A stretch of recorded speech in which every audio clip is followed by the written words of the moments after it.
નમસ્કાર મિત્રો, આજ મહત્વની વસ્તુ આપણે જોવાના છીએ કે ટાટ જે છે એની પરીક્ષાની અંદર મુખ્ય પરીક્ષાની અંદર કયા પ્રકારનું પૂછાતું છે એ વિશે આપણે જોવાના છીએ.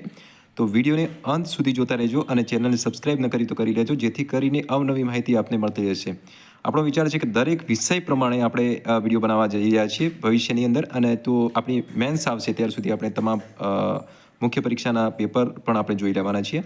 તો વિડીયોને લાઈક કરી દેજો અને બેલ આઇકન પર ક્લિક કરી દેજો, જેથી કરીને અવનવી માહિતી ટાટની આપના સુધી પહોંચતી રહેશે.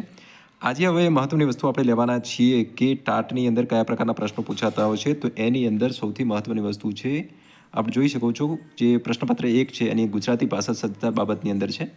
એમાં પ્રશ્નપત્રમાં કુલ 5 પ્રશ્નો હોય છે. હવે તમને બતાવી દઈએ કે પ્રશ્નપત્રની અંદર કુલ 5 પ્રશ્નો હોય છે. તમામ પ્રશ્નો ફરજિયાત હોય છે અને દરેકના 20 ગુણ હોય છે. હવે એની અંદર આપણે જોઈએ તો એની અંદર 250 થી 300 શબ્દોમાં નિબંધ લખવાનો હોય છે. કોઈ પણ એક લખવાનો છે. વૈશ્વિકકરણના મુખ્ય લક્ષણો અને તેના પરીક્ષામાં શિક્ષણનું મહત્વ સ્વરૂપ, અને બીજો એસે છે. તો ટૂંકમાં 250 થી 300 શબ્દોમાં નિબંધ લખવાનો હોય છે, કોઈ પણ એક. તો આ નિબંધ આ રીતે પૂછાતો હોય છે. આ ઉપરાંત બીજું પૂછાતું હોય છે કે આપેલા ગદ્યમાંથી આશરે 1/3 ભાગમાં તમારા શબ્દોમાં સંક્ષેપ કરો. એટલે સંક્ષેપ્તીકરણ આની અંદર પૂછાતું હોય છે. એક ફકરો આપેલો હોય છે, એના અંદરથી સંક્ષેપ્તીકરણ કરવાનું હોય છે. તો પ્રશ્નપત્ર 1ની અંદર મુખ્ય એક તો નિબંધ અને બીજું મહત્વનું 1/3 ભાગની અંદર સંક્ષેપ્તીકરણ પૂછાતું હોય છે. બીજું મહત્વનું છે કે આની અંદર બીજું શું પૂછાતું હોય છે કે આશરે 100 શબ્દોમાં પત્ર લેખન કરો. તો આ પ્રકારનું પૂછાતું હોય છે એની અંદર પત્ર લેખન 100 શબ્દોમાં. અને એમાં પ્રશ્ન એવો હોય છે કે તમારી શાળામાં સ્માર્ટ ક્લાસરૂમ ફાળવવા માટે વિનંતી કરતો પત્ર જિલ્લા શિક્ષણ અધિકારીને લખો. તો આ પ્રકારનો પત્ર લેખન પણ હોય છે. બીજું હોય છે, બંને ફરજિયાત હોય છે. આ ઉપરાંત વિદ્યાર્થીના જીવનમાં શિક્ષણનું મહત્વ સમજાવતો પત્ર વિદ્યાર્થીના વાલીને લખો. તો આ પ્રકારનું પત્ર લેખન પણ તમારી એની અંદર પૂછાતું હોય છે. બીજું મહત્વનું શું પૂછાય છે તો કે નીચે આપેલા વિષય પર વર્તમાનપત્રમાં પ્રકાશિત કરવા અંગે 150 શબ્દોમાં ચર્ચાસ્પદ પૂછાતું હોય છે. એમાં તમને શું ગમે, ગામડું કે શહેર, આજની શિક્ષણ પ્રણાલી અને શિક્ષણ. તો આ પ્રકારનું એની અંદર પૂછાતું હોય છે.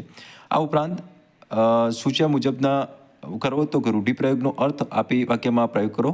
તો આ પ્રકારના રૂઢિપ્રયોગ આપેલા હોય છે અને એમાં વાક્યમાં પ્રયોગ કરવાનો હોય છે. કહેવતનો અર્થ લખવાનો હોય છે, તો એ પણ પૂછાતું હોય છે. હવે વ્યાકરણની અંદર તમે જોઈ શકો છો કે વ્યાકરણની અંદર પંક્તિઓના છંદ ઓળખો, એ પ્રકારનું પૂછાતું હોય છે. અલગ અલગ પ્રકારનું આપેલું હોય છે. આ ઉપરાંત નીચે આપેલા પંક્તિઓના અલંકાર ઓળખો. તો અલંકારની અંદર પણ પૂછાતું હોય છે. શબ્દ સમૂહ માટે એક શબ્દ, તો એ પણ પૂછાતું હોય છે. નીચે આપેલા શબ્દોની જોડણી સુધારી લખો. તો એ પ્રકારનું હોય છે. વાક્યોને ભાષાકીય શુદ્ધ રીતે સ્વરૂપમાં લખો. તો આ પ્રકારનું ઓવરઓલ બધું વ્યાકરણ અને પત્રલેખન, નિબંધ લેખન, સંક્ષેપ્તીકરણ આ પ્રકારનું એની અંદર પૂછાતું હોય છે. ટૂંક સમયની અંદર આપણે તમામ વિષય પ્રમાણે આપણે વિડીયો લાવીશું.